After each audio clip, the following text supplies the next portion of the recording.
Boa noite, pessoal, tudo bem? Vamos começar aí a aula 7, 28/5/2020.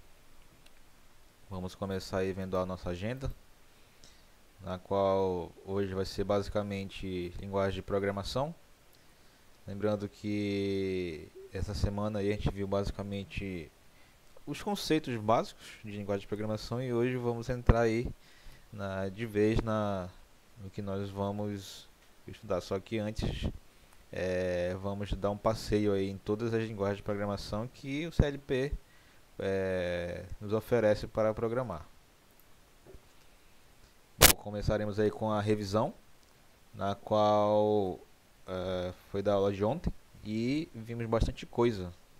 Foram bastantes conceitos, foram bastante detalhes em que a gente está fazendo basicamente os mesmos passos, né, das outras disciplinas. Quando a gente aprende uma linguagem nova, a gente tem que ver todo o ciclo básico para poder não fazermos besteira aí quando estivermos programando, né? Ontem nós vimos aí elementos comuns, onde vimos tipos de dados, vimos lá todos os tipos de dados e tamanhos deles, né? Eu sei que é chato, mas nós temos que prestar atenção nesses detalhes para poder fazermos corretamente os nossos programas, né? Levando em consideração as limitações do hardware, do software e programar de forma o mais eficiente possível, né? Vimos aí strings, onde tal qual as outras, né? As strings elas são sempre representadas entre aspas, né? Aspas duplas, aspas simples. Essa daqui era aspas simples. E temos que elas serviam segundo a aula de ontem, né? Elas servem bastante para a comunicação, né? Entre CLP e até entre nós mesmos. E no caso, por elas que acontecem, né? Os alertas nas plantas. Vimos aí o tipo de dado, né? Tempos e datas. É importante, né? Lembrando que nós estamos falando aí de indústria, né? De processo e tem lá os seus tempos, né? Os timeouts, tem seus escalonamentos, tem suas programações e todas elas são baseadas em tempo, né? Então é muito importante aí nós sabermos esses detalhes aí sobre tempo e data. Vimos aí outros tipos, que no caso são as estruturas, né, que nós mesmos podemos fazer e pode atender aí várias necessidades que os programas que já tem pronto não atendem. E lembrar que a gente não pode, né, ficar usando palavras reservadas da programação. Então tem que prestar atenção nisso daí para não cometermos erros aí, beleza? Bom, vimos aí também endereçamento simbólico. Endereçamento simbólico nada mais é do que você dar o nome das variáveis, no caso. Nós vimos isso daí bastante, né, no lógica de programação lá no início, onde eu falei para vocês que nós devemos sempre relacionar, né, o problema com o nome da variável. Então é basicamente isso. E vimos também uma coisa muito interessante, né, pessoal? Isso daqui não é diferente, né? Por exemplo, se eu colocar o nome da variável motor e eu usar lá no final motor, ele não vai estranhar, né? Porque a linguagem não é case sensitive, ou seja, ela não diferencia motor com letra maiúscula, motor com letra minúscula. Inclusive foi até uma das questões lá do testezinho. E eu vou desconsiderar a segunda parte porque eu pedi exemplos, né? Só que aí eu não especifiquei muito bem o que eu queria. E era basicamente isso, era só mostrar esses exemplos aqui. Então, pode ficar tranquilo aí. Alguns colegas até mandaram mensagem, só que eu não pude responder. Então, podem ficar tranquilo que essa segunda parte eu vou desconsiderar de dar o exemplo. Beleza? Bom, vimos aí declaração de variáveis. Declaração de variáveis, no caso, pessoal, é a estrutura onde nós colocamos as variáveis e declaramos, né? Lembrem lá que vai ter, por exemplo, var, que é a entrada, né? No caso, é o início de que eu vou fazer as especificações, né? Aí, para fechar o ciclo, vai ser end var. Deixa eu colocar aqui só falar, né? Pode confundir vocês. Mas no caso, ó, deixa eu colocar aqui.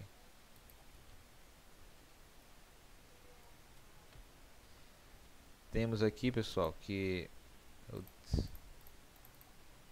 enfim, temos lá um exemplo que eu posso colocar aqui, var input.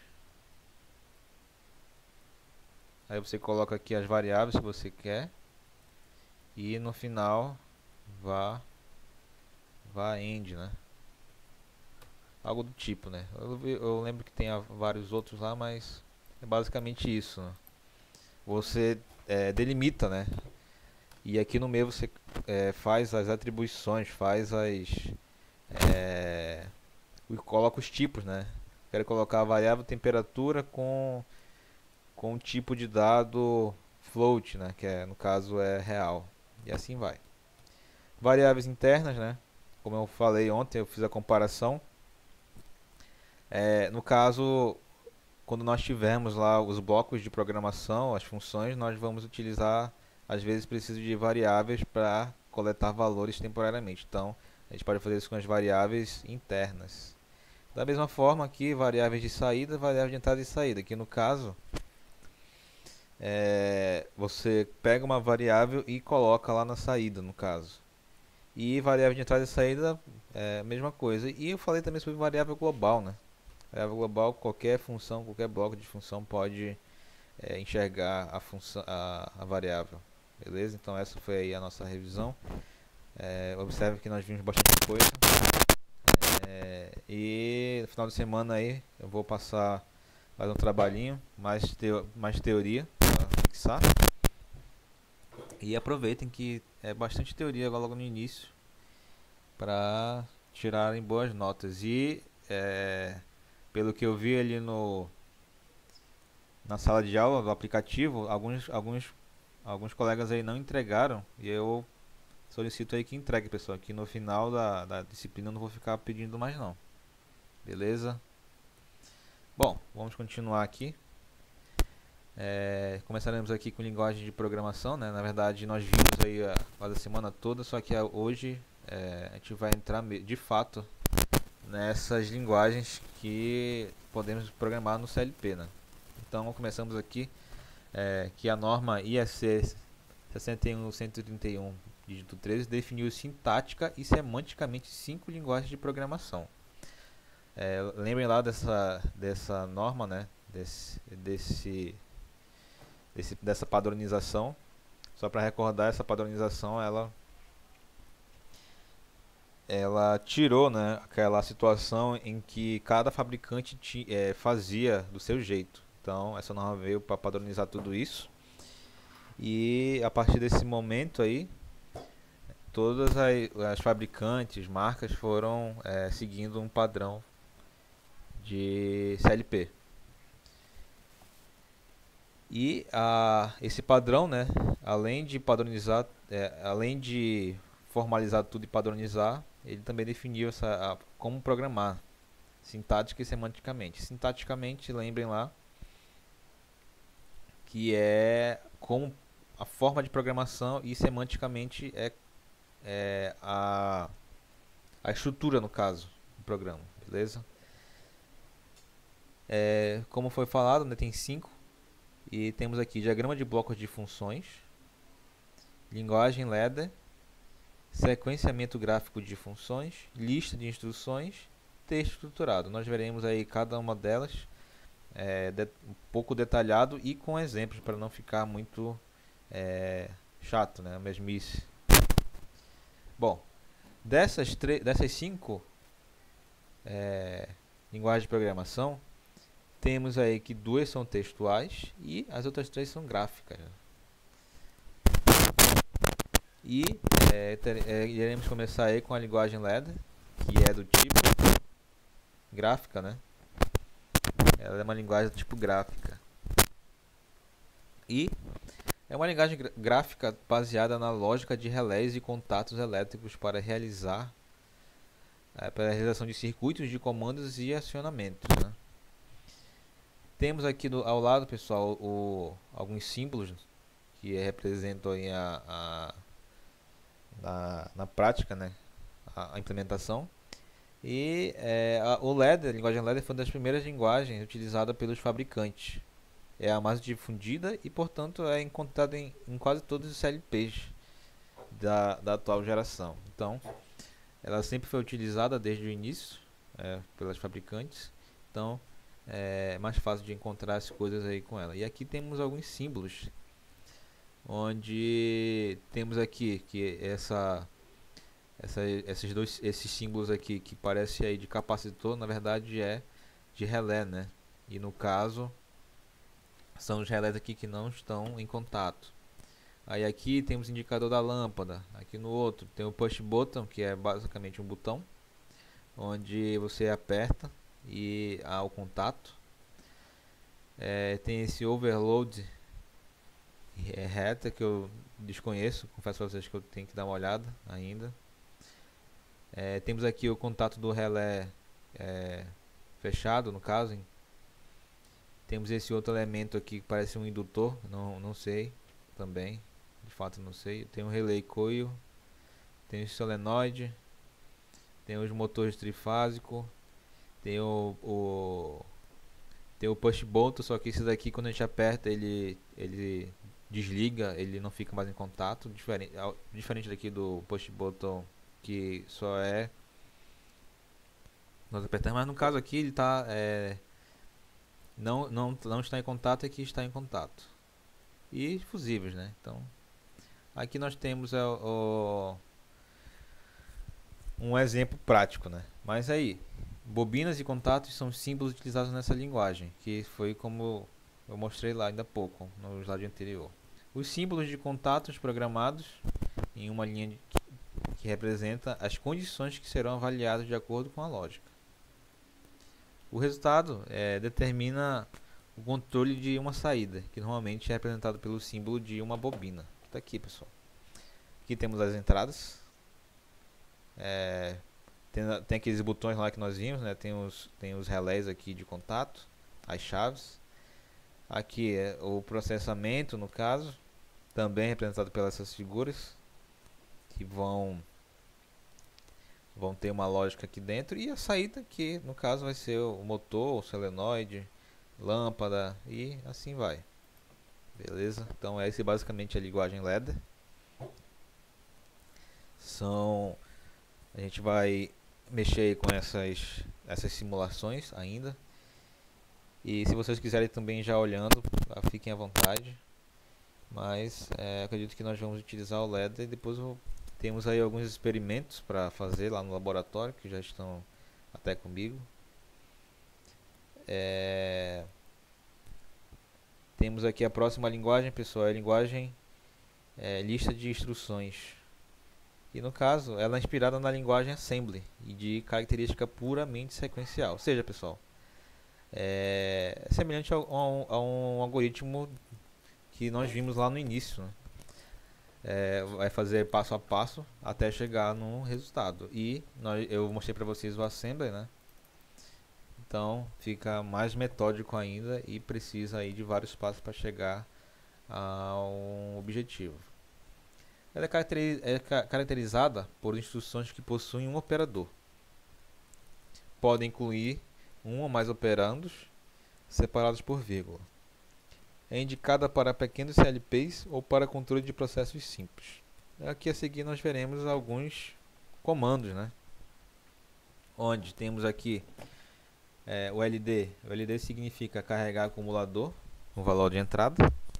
E em inglês significa load, né? Que é carregar. E ST, store, que armazena. Beleza? E temos várias operações aí que podem ser utilizadas por eles. E no caso das operações básicas, né, é semelhante ao assembly, né? Eu recordo que eu não mostrei muito em detalhes para vocês, mas eu mostrei o jeitão. E tem aí no caso o ADD, que é adição, o div, que é divisão, o mul, multiplicação, subtração, funções, né, que eu já comentei ali no início, LD, ST, funções lógicas e assim vai, pessoal. Eu não sei se tem exemplo aqui, eu acho que não. Mas é basicamente isso aqui, pessoal. Como eu falei, é sequencialmente e ele vai descendo no caso. É de cima para baixo e ele vai fazendo os passos é, que foram mencionados, né? Deixa eu ver se eu acho um exemplo aqui rapidamente, só para não deixar vocês só imaginando, né? Eu ainda pouco ouvi aqui e aí eu mostro como é mais ou menos. É até interessante, eu ainda não tinha feito dessa forma, mas isso aqui. Temos essas sequências aqui.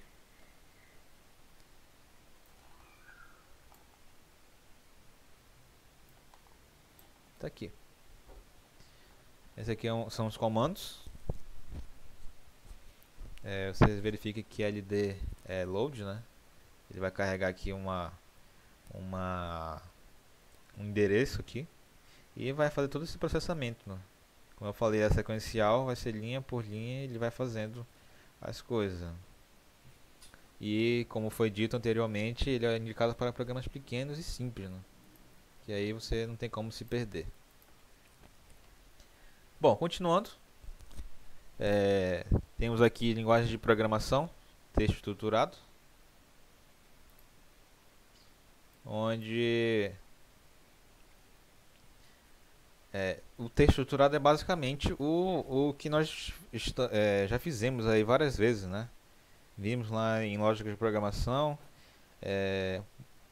Visual G, né? E linguagem C. Depois vimos aí o Arduino. Então, aqui aqueles passo a passo são basicamente o texto estruturado, onde nós produzimos, né, os scripts de acordo com as nossas necessidades e dependendo do que eles querem, a gente vai fazendo, né? Então, é uma linguagem textual de alto nível, ou seja, é diferente lá do Assembly, que da linguagem anterior, né?